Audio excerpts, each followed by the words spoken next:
Hello everyone, Constable McKinnon here with the Edmonton Police Service. I'm going to be showing you today how to lock up your bike. So this is a minimum standard. We would strongly suggest that you take more steps than what we're doing right now. But one of the reasons we want to showcase this is that most people don't think about what they lock their bike to and how they lock their bike up in most cases. So first things first, when choosing to lock your bike to something, you want to make sure that it's a sturdy metal object and that it isn't damaged in some way. So if you're looking at the rack itself, make sure that the welds are still in place and that it couldn't just easily be pried off. And also make sure that the actual thing that you're locking your bike up to is bolted down.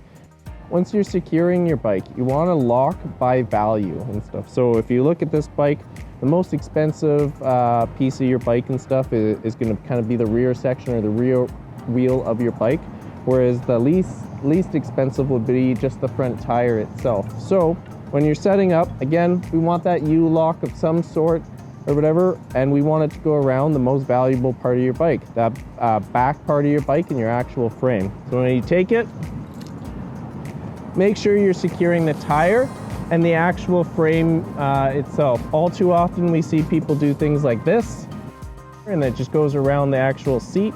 All you have to do is remove the seat and then you can ride away with this particular bike and stuff. So make sure you actually go through the frame of your bike and that back tire if possible. So in this particular case, you should be able to snug it right up to the lock right there. And now you've got the frame secured. From there, a lot of these bikes come with a cable lock.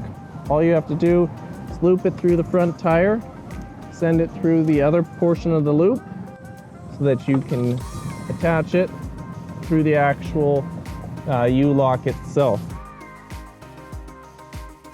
And then you would secure it. There you go. On top of that, a lot of bikes have the quick release on the front tire. So if you have that quick release, you could always remove the tire, move it to the back section of the bike, and then secure it through the actual U-lock itself. Because again, cable locks aren't the best to be using in the first place. You want to be using U-locks whenever possible. And again, when you're locking up your bike, we see all too often that some people will just secure the front tire. So turn this bike around, roll it in, and just secure that front tire. If that quick release is there on that bike, you can steal that bike in less than 5 seconds. All you have to do is pull the pin and you can walk away with the entire assembly of the bike and just replace the tire. So make sure that you're locking up the more important pieces. Make sure you're going through sturdy objects that are secured to the ground, and make sure that on your bike you're going through the frame of the actual bike itself.